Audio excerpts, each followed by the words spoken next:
Welcome to Patty's Aquatics, folks.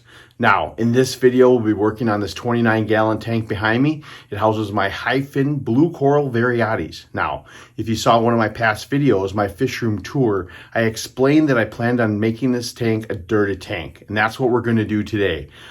This tank is very heavily thick with guppy grass. Kind of like the look, but I want to change it up again. And I want to take you guys along for the ride and kind of give you a tutorial on how to create a dirted tank and make it be a natural tank. Not only natural looking, but natural altogether. And that's what I want to try to accomplish with this tank. So not only do I want to make this one a dirted tank though, kind of a little sneak peek into future videos, I want to create all my tanks into dirted tanks. Now the majority of them already are, but I got about 3 other ones I want to change over. So we're going to start with this one. And like I said, kind of give you a tutorial on how I create a dirted tank, and we'll go from there. So the game plan is I plan on getting a 5-gallon bucket, filling it up with some tank water. I'm going to get all the plants, the wood with the anibius on, my guppy grass, any of the plants in there, everything is going to come out and go in that 5-gallon bucket. And then going to get all the fish out of here, all the babies, all the adults, put them in the 5-gallon bucket with an aerator to let them sit while I work on this tank. Then I'll come back and let you see where I'm at, because then it'll be time to start to work on getting that substrate out of there, which is black diamond blasting sand. So after I'm done with all that, I'll check back in and I'll show you where I'm at. Well, I got the majority of the plants out.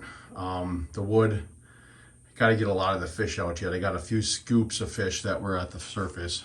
It's so dirty right now from everything at the bottom, it's hard to see. I think I just got to let it settle for a little bit, then I'll try again.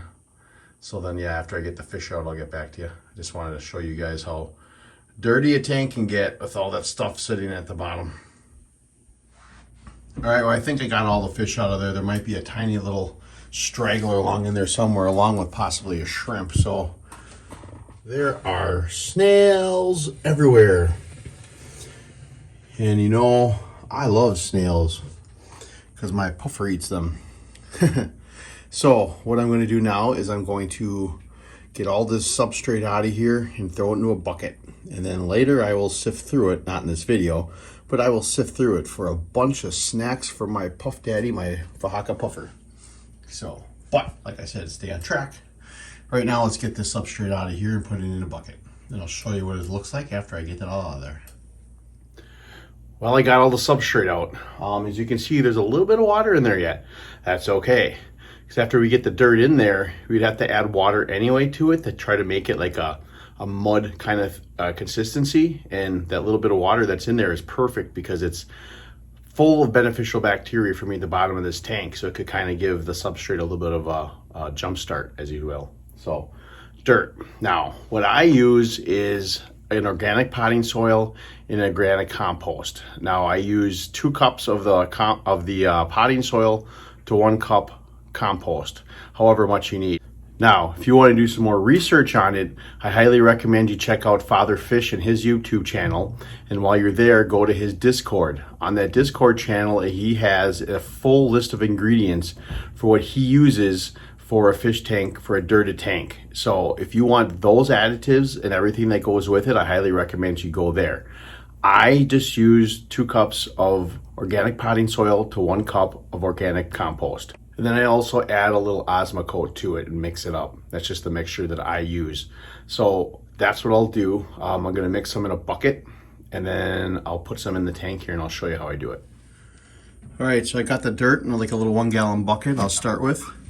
I'm just going to dump it in there. I'm going to need more. I'm just kind of doing a little bucket at a time because you want to get about 1 inch of dirt at the bottom of your tank. So I'm going to probably do probably 2 more buckets of those. Then I'll flatten it out and see where we're at. So I'll come back after I got that in there. All right, so I got the dirt in there. I got about 1 inch layer. And then I got it sopped in with the water that was in there. It's a little mucky, but I like it a little muckier. So I'm going to add a little bit more water and show you how I do this. If I can do this while I film. Throw a little bit in there. And then you act like you're a kid back in the day. And you just kind of work it in with your fingers. make a big mucky mess, mix it all up.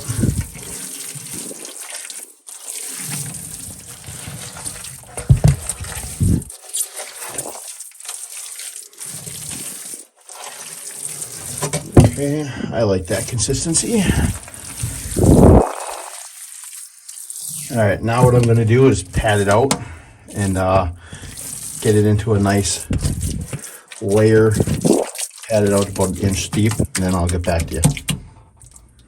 Well, I got all the water mixed in with the dirt. Now, as you can tell, I formed a little bit of a trench along the sides and in front of the glass. Now, I did that for two reasons. One, that way when you put the cap in there, you don't see the dirt level. And two, it also helps to prevent from any of the dirt or anything from leaching up along the sides of the glass.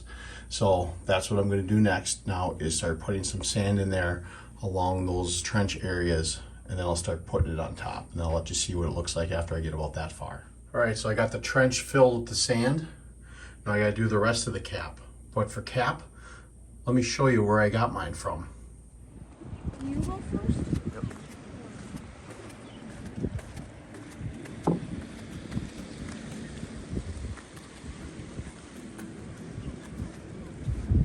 That's right. I got it from the shores of Lake Michigan.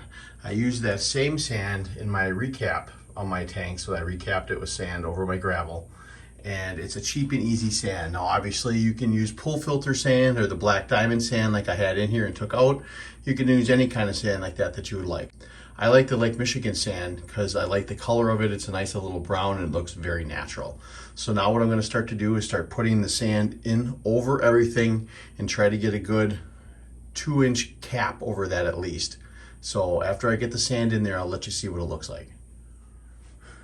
All right, so I got it all in there. Nice thick layer of cap over that dirt. And if you can see, I'm at almost 4 inches total. Take away a good inch for that dirt, I have probably close to a 3-inch cap on there, which should be ideal for this. So next up now is to start filling it with water. To do that, you got to be careful because you don't want to put water too far of a direct into that sand cap to open up to have the dirt flood into your water column. So put like a Tupperware container down. You can put like saran wrap or a plate or something like that. I have a smaller thin Tupperware container I'm going to try putting on there and then kind of slowly fill it up. So I'll show you what I do though. All right, so I got the water starting. We'll give this one a try. We'll see, as long as it doesn't make too many divots in the sand, I don't think it's going to be enough force to go down 3 inches of cap. So we'll keep an eye on it. Just got to get a few inches up off the bottom, then it should be fine after water level gets over that Tupperware container.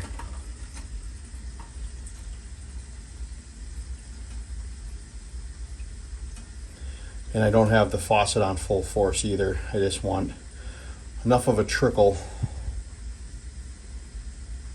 As you can see right there, it's putting a little divot in there, but my cap is so thick that doesn't look very deep. And like I said, once we get over this Tupperware container level, it should be fine.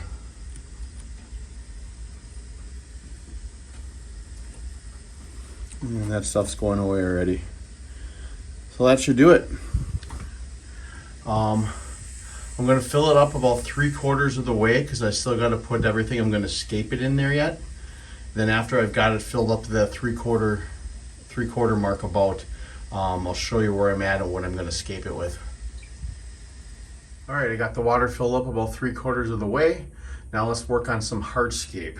Currently I have a few chunks of wood, a branch, some rocks, and then the piece of wood that was originally in there. So let me play around a little bit and I'll show you what I figured out, because we got to do hardscape before I figure out where I want to put plants. Well, I think I'll go with this for the hardscape for now. This big piece of wood here still kind of floats. So what I did was put some rocks on top of it for now. I don't mind the look. What I wanted for this tank was these two big pieces to kind of stick up how it is up to the center of the tank. Then have this other branch kind of go over. But then I also still wanted, obviously, my piece of Mapani wood with my Anibius barteri on it. Now I want to put some of the dorsage in the back, and then I have a couple small little crypts I found in this tank. I don't remember which ones they were. I think it was Wendenti, I believe it was called. So I'll try to figure out where to put those. So that's next. I'll put the plants in, and then I'll show you what I do. But when you put plants in, you only want to put them about an inch down into the sand. You don't want to push it all the way down to that dirt level. The roots will find that dirt. So that's what's next. I'm going to put some plants in. All right, I got the water added back in, and I got some plants in there. I like the look of it so far. I can always change it around in a little bit to see how the plants go. I've got those small little crypts I talked about, one there, and one in the corner. I got some little wigia that I had for my other tanks I put in there, some of the dorsage that was in there before, and a couple clippings of Pogostem and Stellatus octopus that are in here, plus the Nibius barteri that was in here on this piece of Mapani wood. Then I see a little straggler piece of guppy grass, which I will plan on keeping in control in this tank this time. So I really like the look. Now we got to go to the fish part of it.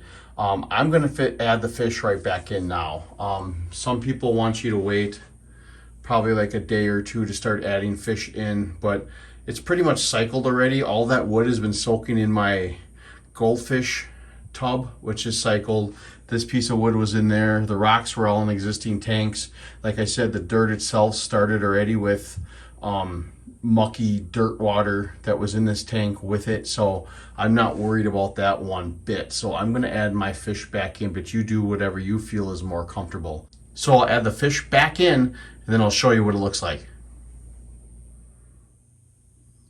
Well, it's the next day. I added the fish in last night. I wanted them to be able to sit overnight to kind of chill out because they were a little stressed being in that bucket. But on top of that, I did change a little something with the plants. If you might notice, I got aquarium lilies in here now. They're in another tank that I plan on rescaping in here in the future, and I figured I would take a couple of them out of there. And then I moved that crypt over there to that location, and then I also added another longer piece of dorsage in the back. Actually, two of them. There's another one there that came along with that aquarium lily when I took it out. So this is the finished product. I absolutely love the color of the fish in this tank now with this color substrate and it being open and more lit up. We'll see how it goes in the future, but I really dig the look of the fish in here. And I'm really liking the whole piece of wood's coming up in an angle in the middle. But this is the finished product. So that's how I set up a dirted tank from the beginning to the end. Now, let's do a quick little overview of what you need to do again. One, you need your dirt. Now, whether that be the organic compost and organic potting soil that I use, if you want to use a father fish method and get his additives and his exact ingredients, or whatever type of dirt that you choose to use, that's your first thing. You want to put that at the bottom of your tank, and you want to only have about an inch thick of your dirt. And then you want to get that wet, get it mudded and compact. And then if you want to put a trench around the sides, you can. That's completely up to you. And then it's the cap. Now, the cap, use sand. Now, if you go back and watch one of my old videos, when I changed the cap in my tanks, sand is the way to go because gravel, the dirt works its way up. So sand is the cap you need to use. So put in sand. Now, with the sand, you can use pool filter sand, play sand. You can use whatever sand you prefer. Like I said, I got my sand from Lake Michigan. You want at least 2 inches of a cap, at least 2 inches. And then after that, you put in your plants, your hardscape, your plants, your fish, and then you have a natural dirted tank. Now, we can do more with this, but that's going to be involved in some other future videos, which I don't really want to get into now. But this is the start of a natural aquarium.